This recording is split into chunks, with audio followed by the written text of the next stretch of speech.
and prayer. Excel. Yes. If you're ready, you just indicate. Yes, I'm ready.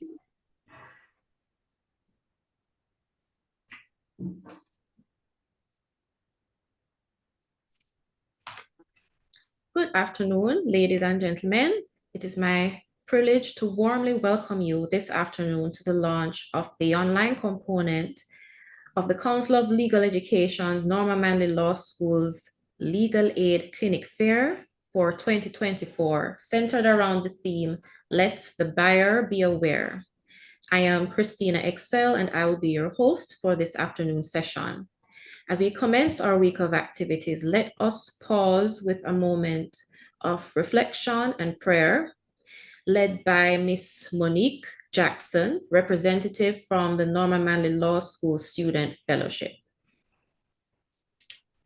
Let us bow our heads in reverence.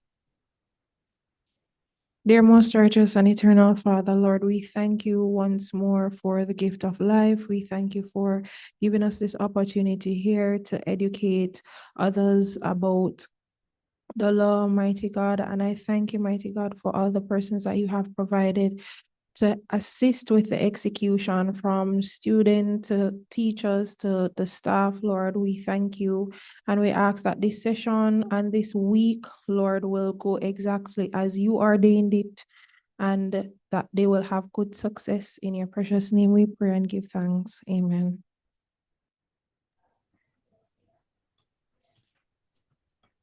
Thanks to Ms. Jackson. I now invite Mrs. Lacine Wisdom Barnett, the director of the Norma Manley Law School's Legal Aid Clinic, to give her opening remarks.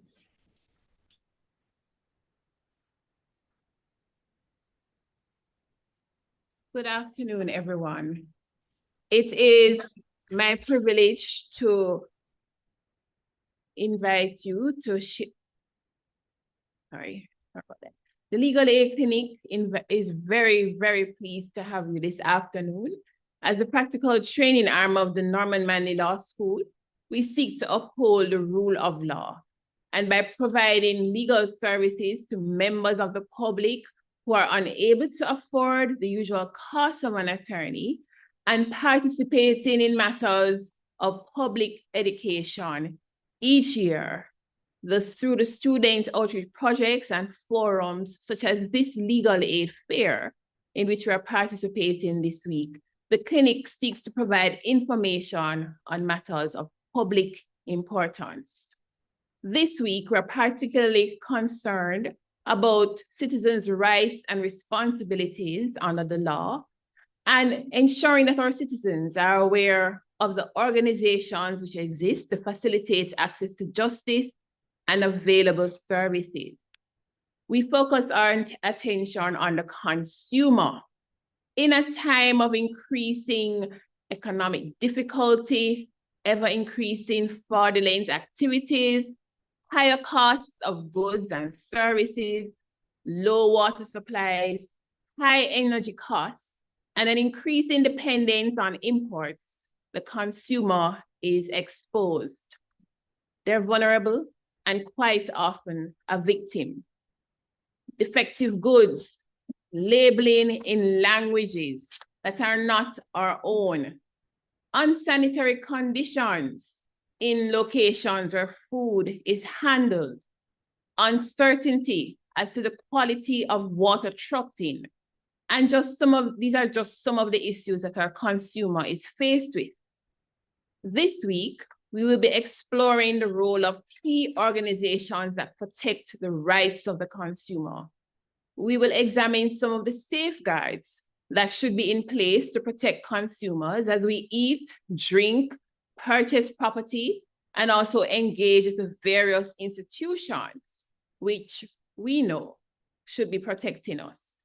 We also wish to know that our personal information is safe, as we're increasingly mindful of our rights to privacy. And so it's our hope that through the series of presentations that will be shared throughout the week and the exhibition fair on Wednesday, March 6th, you, our participants, and our viewing audience will become empowered consumers. upholding those who supply goods and services to high standards, and being able to navigate the use and purchase of the necessities of life safely and with confidence.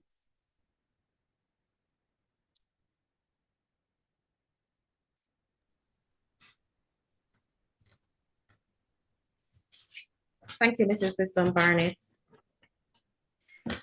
Miss Carol Aina, principal of the Norman Manley Law School, will now give us her message. Miss Aina will set the stage and lead the official launch of our activities for this week.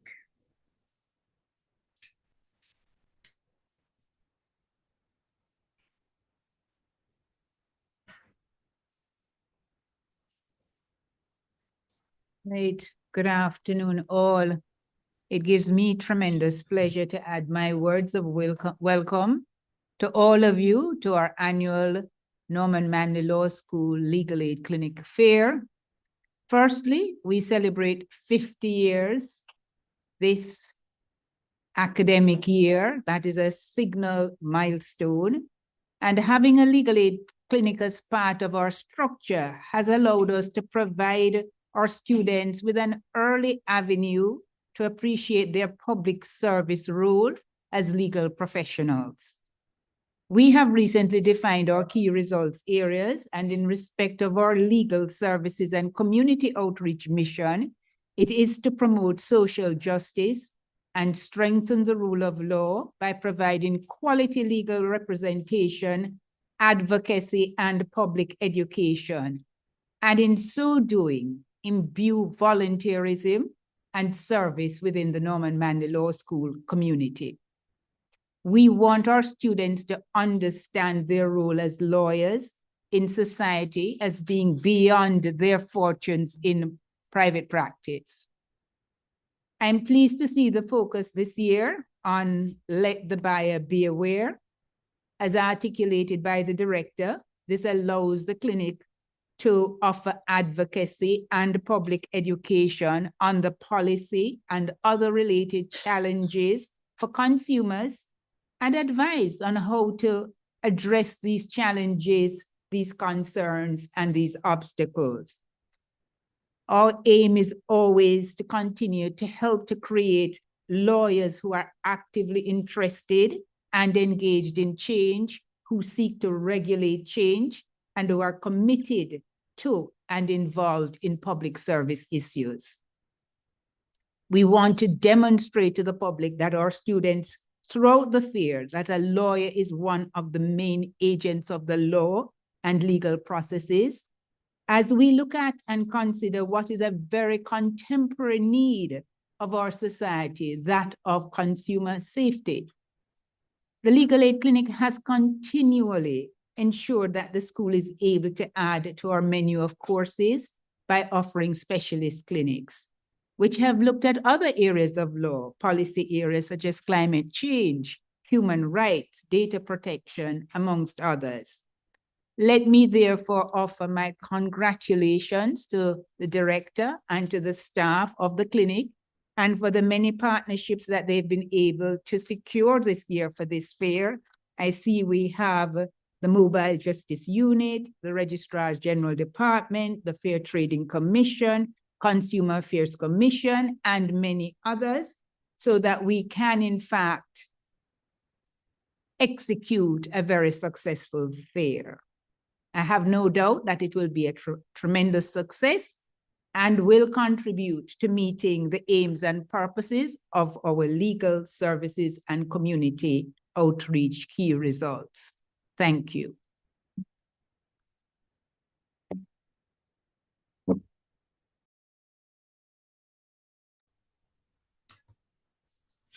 Thank you, Principal.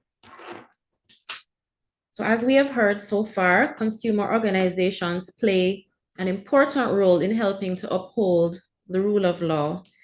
They increase consumer awareness and education, assist with product testing, ensure that there is some degree of quality control, and generally help to keep the consumer safe from corporate abuse and other injustices, such as potentially expired goods, untested or unsafe products, false advertising as well, and unfair pricing mechanisms. This afternoon, we will be hearing from the Fair Trading Commission and the Consumer Affairs Commission. I now invite Ms. Tanashe Rowe, one of our law students, to introduce our first presenter.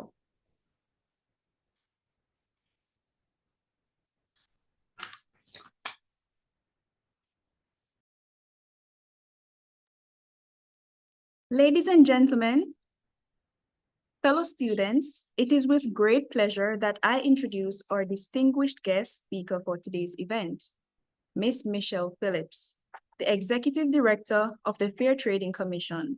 She brings us her expertise in the realm of consumer protection and fair trading practices. Today, she will be shedding light on the topic, the role of the Fair Trading Commission, misleading representation, refunding, and pricing under the Fair Trading Act. Michelle has been practicing law for over 11 years. The first 6 years were in the private practice. Her main areas of practice were civil litigation, trademark, and commercial law. She has been a legal officer at the Fair Trading Commission since 2019, where her core focus is investigating breaches of the Fair Competition Act, including investigating mergers and acquisitions and abuse of dominance. Michelle has participated in several local, regional, and international competition law workshops and seminars where she has presented on various competition law topics. Michelle sits on the Intellectual Property and Civil Practice and Procedures subcommittees of the Jamaica Bar Association and has assisted in preparing and presenting papers on continuing legal education seminars. A graduate of the Wilfrid Laurier University of Ontario, Canada, Michelle also holds a Bachelor of Laws honors from the University of London.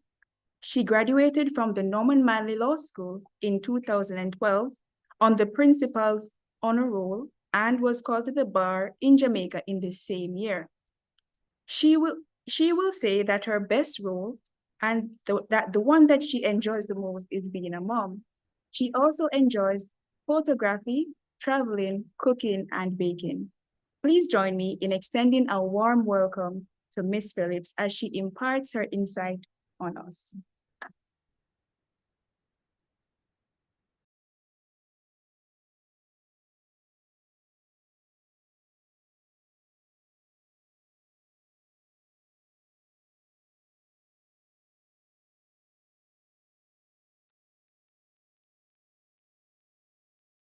Hello, everyone. Let me just see if I can.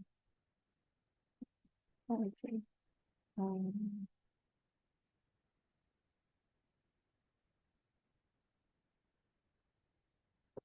Okay, so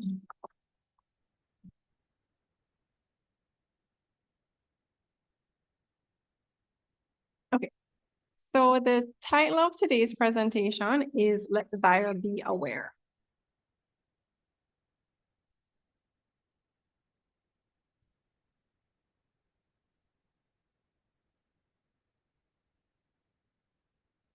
Okay, so these are the resources that I used for today's presentation.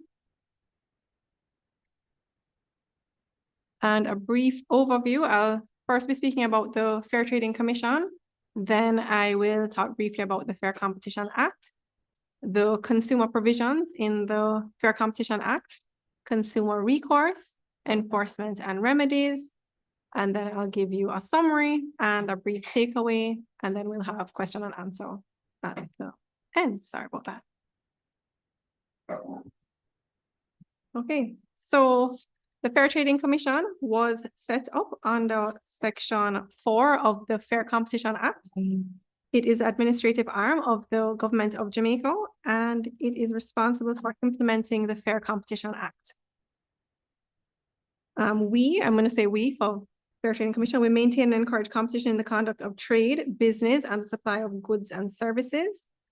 We safeguard consumers' interests, and we ensure that consumers have competitive choices at the best prices. We ensure quality, innovation, etc.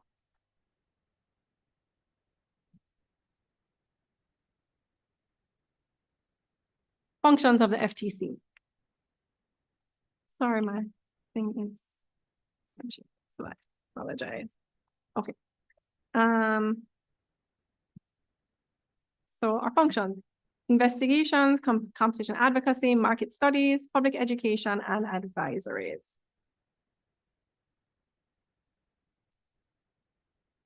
The Fair Competition Act was enacted in 1993 to ensure that the benefits of the competitive process in Jamaica are maintained and not hindered by anti-competitive conduct. It contains both consumer and competition provisions, but the focus of this presentation will be on some of the consumer provisions in the FCA. And I will refer to the Fair Competition Act as the FCA for short. So consumer provisions of the FCA. I'll be dealing with the following sections. Section 33, which is tied selling, 37, misleading representation, 39, double ticketing, 40, sale at bargain price, and 41, sale above advertised price.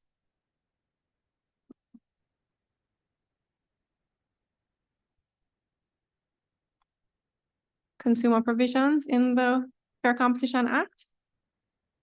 So briefly, just to make a quick reference to market, which is a reference to a market in Jamaica for goods or services.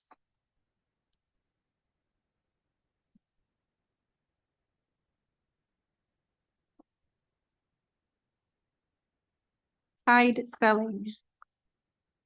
So tied selling is a practice where a seller or a supplier of goods or services as a condition of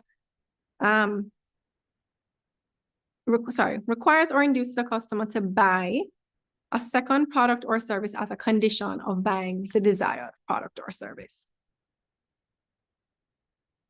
Section 33 of the Fair Competition Act deals with tied selling. And it is a practice whereby a supplier of goods or services as a condition of supplying the goods or services to a customer requires a customer to, 1, acquire any other goods or services from the supplier or his nominee. So it's prohibited by the FCA when the Commission finds that an enterprise is engaged in tied selling, it would prohibit such conduct. So an example of tied selling. So this is an example that we had a few years ago. We had complaints in relation to this where a certain retailer or certain retailers were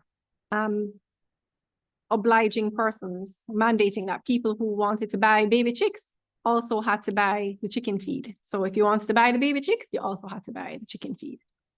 Another example, this is just a real life example, so it's not a FTC example, is let's just say you went into a store and you want to purchase laundry detergent, but if you want, in order to purchase the laundry detergent, you also had to purchase the fabric softener as well. You couldn't just buy the one, you had to buy both. Okay. So moving on, misleading advertising, this is section 37 of the Fair Competition Act. So just some definitions to start. Section 2 of the FCA defines advertising as any form of communication to the public or a section of the public for the purpose of promoting the supply of goods or services. Business is any activity that is carried on for gain or reward, or in the course of which goods are manufactured, produced, or supplied, including the export of goods from Jamaica. Trade. Any business, any trade, business, industry, profession, or occupation relating to the supply or acquisition of goods or services. So it's important to note the definition of advertising. So I'm just going to go back a slide. And I've bolded any form of communication to the public. So as technology evolves and grows and changes, this definition will encompass all forms of advertising. So things such as social media, so we have the little icons there, social media platforms such as Facebook, Instagram, YouTube ads, ads that pop up on Google, etc. Those would all be encompassed in this definition, as well as more traditional forms of advertising. So print media, radio, television, advertise, all forms of advertising would be included. Okay, section 37(1)A of the FCA. We get a lot of complaints in relation to this section that fall under this section. So this section basically says that a person shall not, in pursuance of trade, make a representation to the public that is false or misleading in a material respect. I'll give you a second if you want to read it, the section, because I kind of just summarized what's there. All right. So the essential elements of section 37(1)A were laid out in this case. It's Fair Trading Commission against SBH Holdings Limited and another. In this case, Harrison JAAG, as he then was, set out the elements, which are that a person acts in pursuance of trade, that the person makes a representation to the public, that the representation was false or misleading, and that the representation was made for the purpose of promoting, directly or indirectly, the supply or use of goods or services.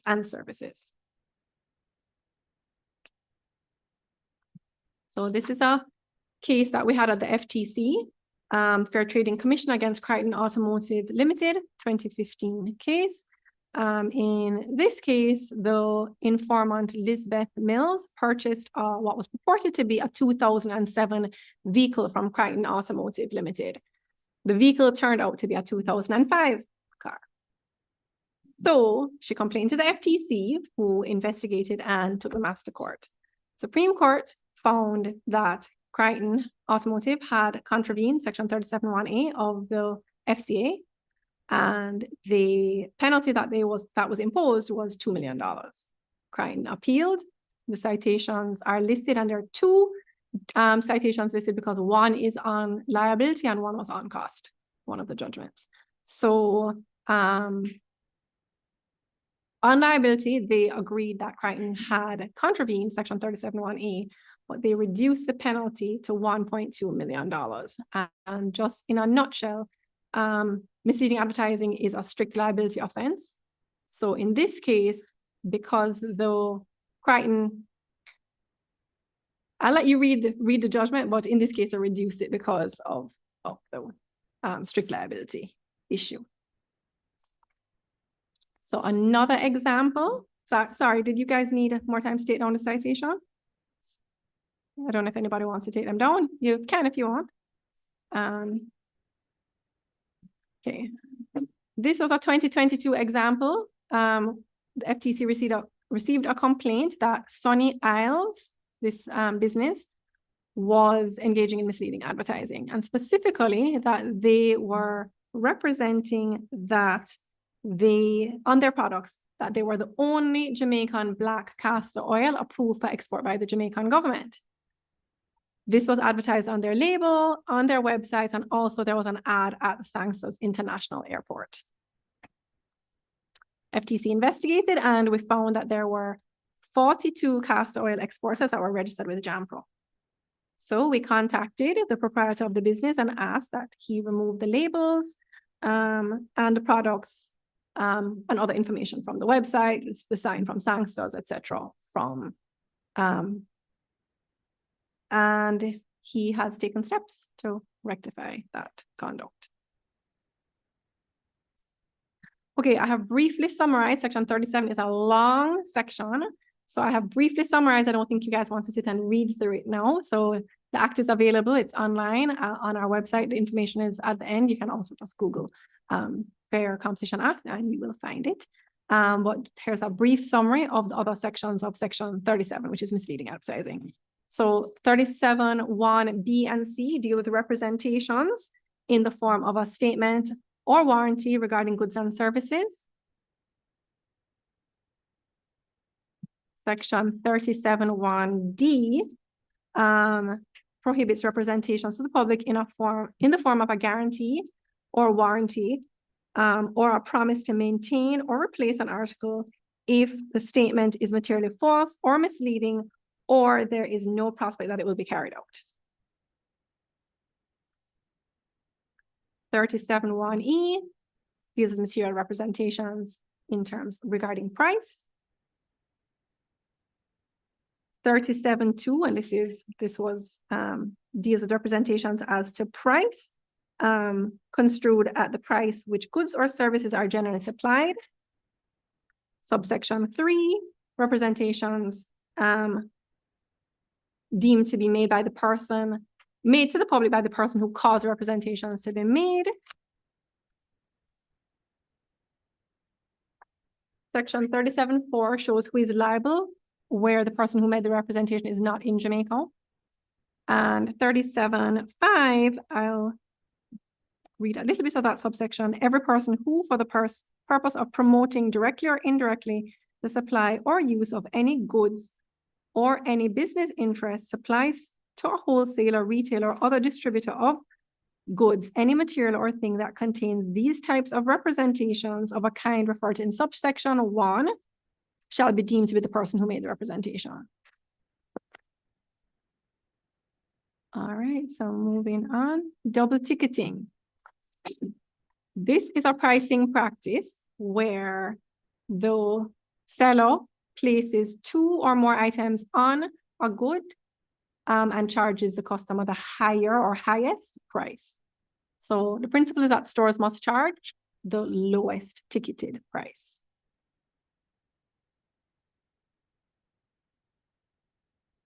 And the FCA requires that in the event that there is more than one price that is advertised or marked, that the merchant provide the good or the service at the lowest of the prices. So if there's 3 prices, 4 prices, it has to be the lowest price. So this is what our section states. Section 39 states that a person shall not supply an article at a price that exceeds the lowest of 2 or more prices clearly expressed by him or on his behalf, A, on the article, its wrapper or container, B, on anything attached to, inserted in, or accompanying the article, its wrapper or container, or anything on which the article is mounted for display or sale, or C, on a display or advertisement at the place at which the article is purchased. If you want to look at another provision that's almost identical to ours, you can look at the Canadian Competition Act, Section 54 of their act.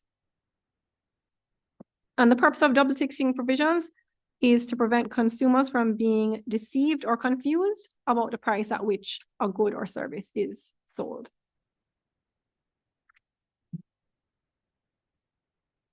Right, so some examples. The FTC receives a lot of complaints in relation to supermarket chains and textbook stores engaging in double ticketing. So in these circumstances, we write to the entity, whether it's the supermarket or the store, and we advise them of the legal position, and we request that they cease this practice.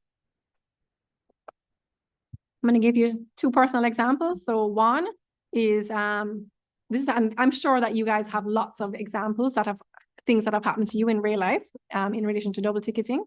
But 2 of my personal examples are I've gone to particular supermarkets, which I will not name, and seen an item on the shelf and gotten to the register and been like, hey, wait, this item was less on the shelf, and I've had to go back, take my cell phone, snap a picture of the the tag on the shelf. I don't know if that's the correct price of tag, but you know what I mean, the little ticketed price on the shelf, and show them. Sometimes the cashier will say, oh, you have to buy it at that price. I'm like, no, you have to get a manager, and this is double ticketing. This is not, that's not legal. And then when the manager comes in, they will honor the price, and that has happened. Another example was at a cafe, and they had updated their system. So the price in the system was a higher price, but the price on the display board was the lower price. So when I got to the cash register to now place my order, they said, oh, all the prices have increased by X amount of dollars. And I was just not in the mood to have to argue with anybody in this particular case. And I just paid the extra money, but it really, it's a contravention of the FCA, and they have to honor the lowest price.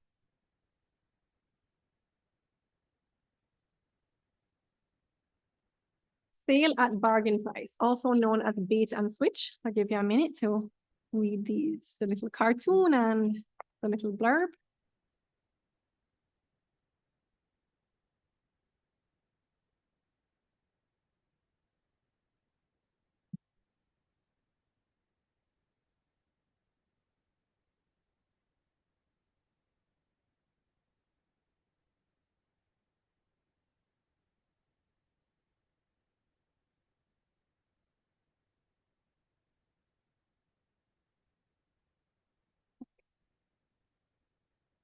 Right, section 41A of the Fair Competition Act deals with sale at a bargain price. And a bargain price means a price that is represented in an advertisement to be a bargain by reference to the price that's ordinarily charged.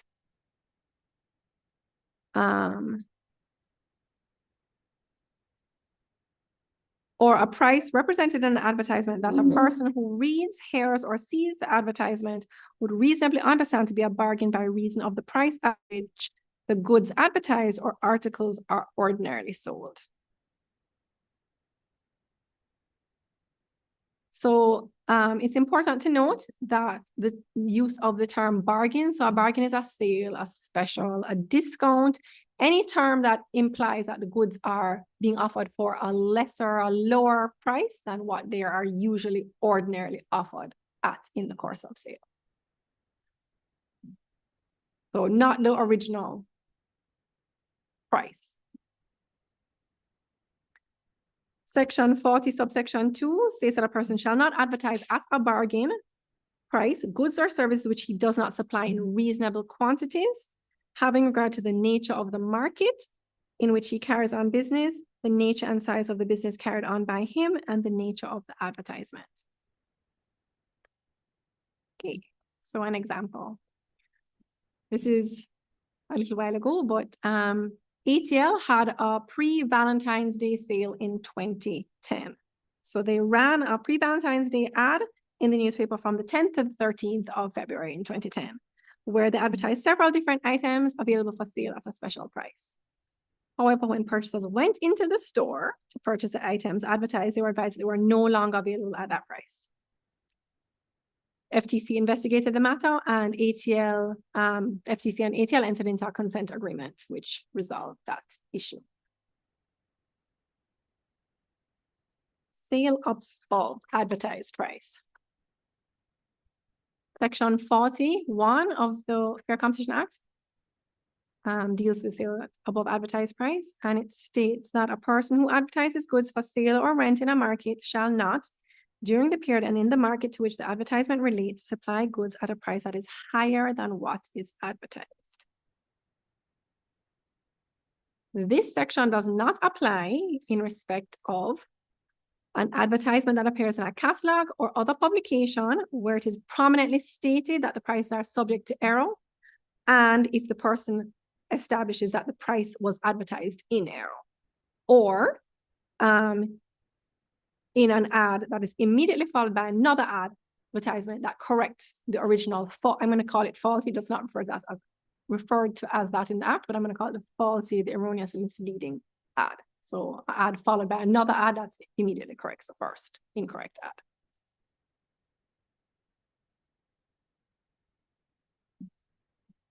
Okay, another example. So this was a more recent example. This was an we had this matter maybe about 3 years ago, this complaint against Lucky Dollar. It was 2020, so 4 years ago. Lucky Dollar advertised a television in the Gleaner on July 5th, 2020 for a price of $26,098 plus GCT. When two persons went into the store to purchase television that was advertised, they were told that there was no television for sale at that price. They provided a representative a copy of the ad, and she advised that television could not be sold at that price. Another person went into the store. This was on the following day. So this is now July 6th, 2020, the day after the ad was published. and asked to purchase television and was told that television was for sale for $36,000. It was originally $26,098. So they're told it was $36,000. At the register, he was told it was $36,999. So we see a little double ticketing there as well. This person did not complete the sale. Both sets of persons complained to the FTC, who investigated the matter. Lucky Dollar published a corrective notice on July 11th, stating the correct price for the TV, and they agreed to honor the original price in the ad in respect of both sets of informants. Okay, so consumer recourse. So it's very important to know the law or know your rights, because if you know your rights, then you're in a much better position and you will not be deceived or misled in relation to deceptive marketing practices or other anti-competitive conduct. What can you do? You can complain to the FTC, you can complain to us. So this is our website, www.jftc.gov.jm. There's a slide at the end which shows all our contact information. You can also send us an email. You can call us, you can come in person to make a complaint. Those are other ways that you can make a complaint. You can also take action by filing a suit in court. So Section 48 of the FCA provides that every person who contravenes obligations or prohibitions under the FCA is liable in damages to another person for the loss caused by their conduct. So damages, as if you're a law student, you would know, is damages money. That's the remedy that you would get if you brought an action in court. So enforcement and remedies. Section 46 of the Fair Competition Act states that the FTC can bring an application to court if they find that there has been a contravention of one or more of the provisions in the FCA. Section 46 states that on an application by the Commission, the court, if it is satisfied that there has been a contravention of the Act, they can order one of two remedies. So they can order, and it's not really they can order, it wouldn't be a remedy to a consumer because a pecuniary penalty to the Crown, that money doesn't go into consumer's pocket, right? It's going to the Crown. But that is one of the remedies that the court can order is a pecuniary penalty to the Crown. And in the case of an individual, it's up to $1 million for every contravention of the FCA. In the case of in the case of any person other than an individual, it is up to $5 million. And they can also grant an injunction for every contravention. So brief recap. So tide selling is making the purchase of one good conditional on the purchase of another. So in order to purchase the good that you want, you have to also purchase another good that you probably don't want to purchase. Misleading advertising. It is the enterprise's responsibility to ensure that representations are not false or misleading in a material respect. So they must be candid, they must be frank in their advertising. They mustn't put anything in fine print. It must be able to ascertain the relevant pertinent information. Double ticketing, business must sell at the lowest price on the item, on the display, on the shelf, etc. And when you get to the cash register, that is also, it's not saying the price at the cash register, but if the item on the shelf is different from the price at the register, the price at the register, the price that they charge you must be the lowest price. So that would be another price, would be the one at the register. That would be the 2 or more, right? Sale at bargain price. Goods or services must be sold at a bargain or a price that's lower than what it is ordinarily supplied at. Sale above bargain price. Goods cannot be supplied for higher than the price contained in the advertisement. So, sorry. So the takeaways, be aware of your rights, know the law. So if you know there's a few provisions in the Fair Competition Act that I did not go over, just in the interest of time. So for example, section 38, I didn't touch on. There are other parts to section 33. So it deals with, exclusive dealing and, market restriction. I can't remember the other part, but it deals with, so you can look at section 33 as well, for other consumer provisions. So if you're aware and you know why this is jumping, know the law, then you know your rights and you're just in a better position, you're better informed, so you will not be less likely to be taken advantage of by misleading practices or anti-competitive practices. Do you have any questions?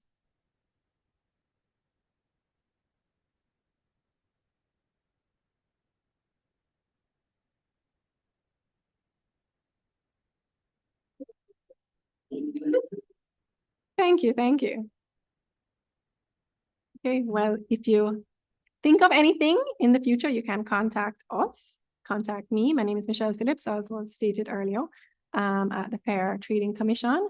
This is our information, our phone number, website, email, Instagram, etc.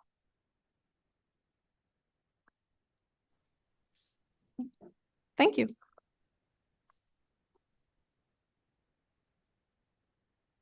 Does anyone have any questions for Ms. Phillips? While you're musing, Ms. Phillips, I wonder if I could ask a question. Sure.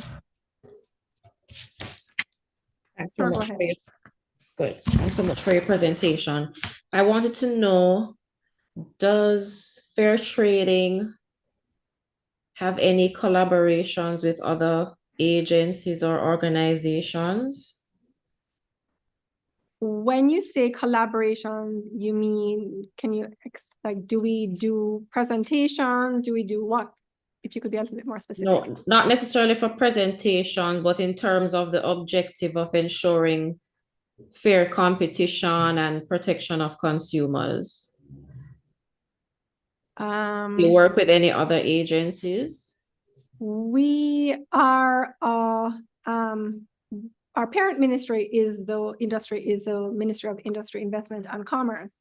But in terms of working specifically with other agencies, if we have a matter that, let's just say, we believe may be better dealt with by another agency, which is a consumer matter, then yes, we would refer it. So we get a lot of complaints that don't necessarily fall, and I don't know if I'm answering your question, within our purview, but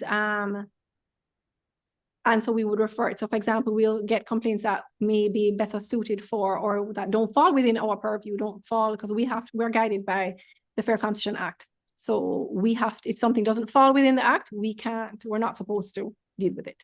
So for example, if something falls within Consumer Affairs commissions in their purview and is something that falls under their act. So actually, I think that when I was being introduced, something to do with like refunds, so that would fall within their purview than ours. So we would refer, it would depend, right? I'm being just generally. So we'd refer it, but we don't really collaborate. So I don't know if that answers. All right. No, so in other words, you don't have any partnership or any agency that complements the work that you do, the mission you're to be carrying out, whether it's to share information, intelligence, or to execute any acts? No. Very well. And I have another question based on what you brought up when you were initially answering the question. Apart from a forum such as this, what are the other ways that you educate the public about what their rights are? Okay, so on our website, we put up lots of different, we have we put up our cases that we investigate. So we'll have case summaries, we have different public education advisories that, and we do various market studies to try and educate the public on various issues that may arise. And most of the things that we do, we will put up investigations, obviously not anything that is confidential. So we'll have a FTC version and we'll have a redacted version. So most of the things that we do, we put up on our website so the public is aware. Oh, and we also have, as I had put up on the last slide, we have social media. So we have Instagram and Facebook also. Yes. Thank you for that. You're welcome. Is there anyone else who would like to ask a question or make a comment or an observation?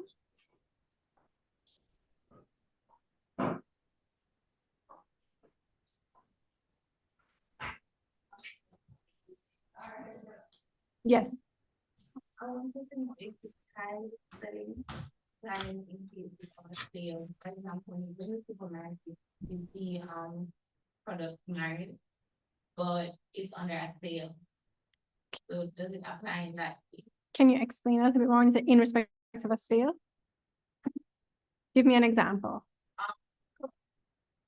Same detergent, so we have the softener, the detergent, and maybe something else, right? Right. And they're married together, but yeah, they Is- I think I know. Sale. So is it in your question, is it that you're asking that they're married for the sake of it's discounted? So it's like you buy the two, but get them together because it's at a discounted price, but you don't have to buy them together. So if you wanted to buy the example with the fabric softener and detergent, you could buy the fabric softener separately and you could buy the detergent separately. You don't have to buy the two together. Is that correct? But In you your, pay full price. you would, yes, but that, right. But so no, that there is an option. So yes, no, that wouldn't apply. That would not be the tight selling. You're welcome.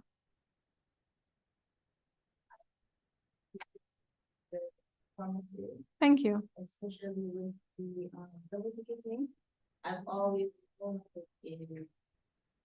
But my mom would always say, if you see something, she'll make sure that's where you get it. Right, But I think what she's coming from is that right. You're welcome. And I know that we're not the only, well, for sure, we're not the only jurisdiction that has this provision. They may not call it double ticketing, but there are other jurisdictions and not even in the Caribbean, outside the Caribbean as well, that have provisions like this. Any other questions? No? So like I had pointed you guys to the section 54 of the Canadian, which is literally almost exactly identical. So For a member of the public who has gone to the signboard, saw your purchase advertised at a certain price, and when you go and you ask, speak to the manager and they won't do anything, what does the public, what is their? they can complain. And I've actually had complaints where the person is at the register and the manager will not honor it. And they've called and been on the phone at the supermarket and I've said, have to honor the price, and they do. But I mean, it may not be as simple as that because you may get some manager who is difficult. And people have asked questions in the past where, well, what if their system has been updated and, just the employees are, slack, and haven't updated the prices on the shelf or whatever. Well, that's the store's problem. They have a policy and they know that their prices are going to increase and making up a date for April 1st. They must ensure that their staff and everything is done. That's what the management is supposed to do. So you can't say, oh, well, our staff, okay, well, you have to honor the price then if you have to honor the lower price or lowest price. They can come. Okay, so you can send, there's several ways that you can complain to us. We need to have the complaint in writing. So if you come in person, one of the complaints officers will take the complaint down and then you will read over what we have taken down, make sure that we've accurately captured what your complaint is, and then you would sign the form, and then we'll start the investigation from there. If you complain on via email, you would send the email to you would send in an email to us, and we would examine the matter, see if the complaint falls under the FCA, because we get complaints that don't fall under the FCA a lot of times. We'll get complaints because our name is Fair Trading Commission. We'll have a lot of people call and say, oh, but it's unfair. And it's like, not just because it's unfair, we get a lot of those.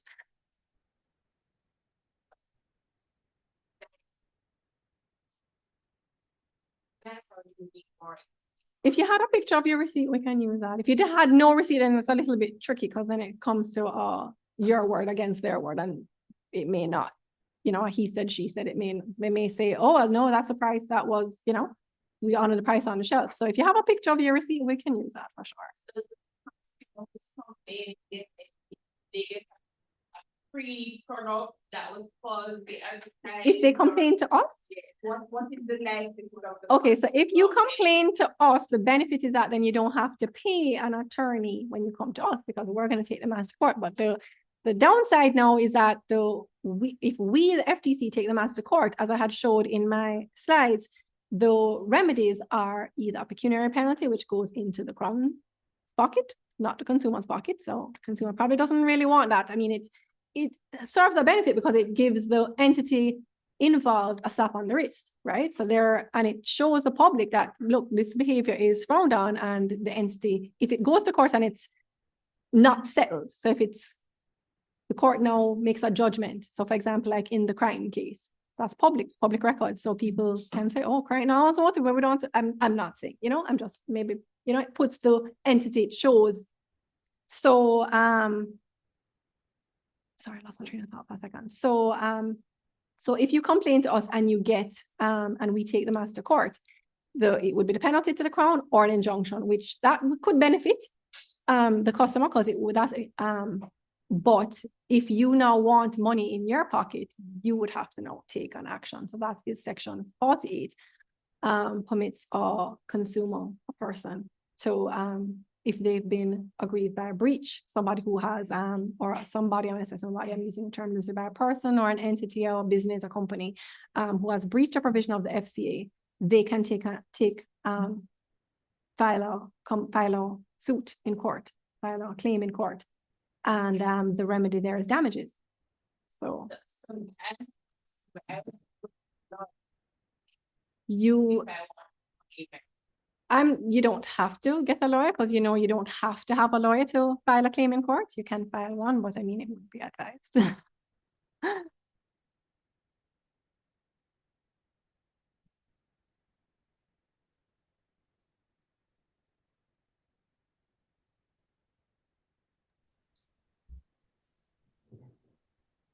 Any other questions?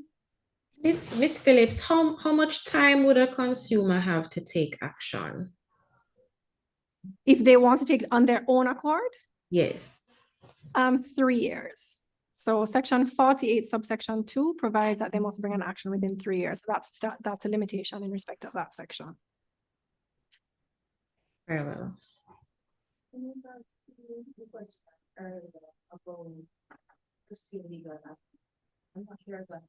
Go ahead. Right.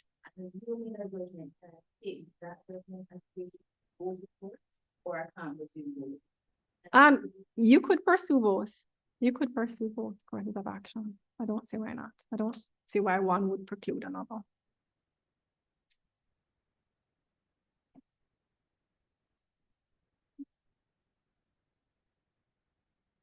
Anything else?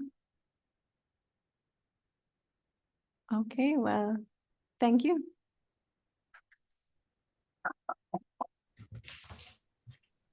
There are no other questions for Miss Phillips. Let me also express my thanks to her, Miss Phillips, Legal Officer for Fair Trading Commission. Thank you so much for your time. Thank you for having me, and thank you for inviting the FTC to participate in this seminar.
Good afternoon, everyone. On behalf of my fellow schoolmates and the staff here at the Norman Manley Law School, I extend a hearty vote of thanks to our guest, Ms. Michelle Phillips, who spared time from her busy schedule to grace this occasion.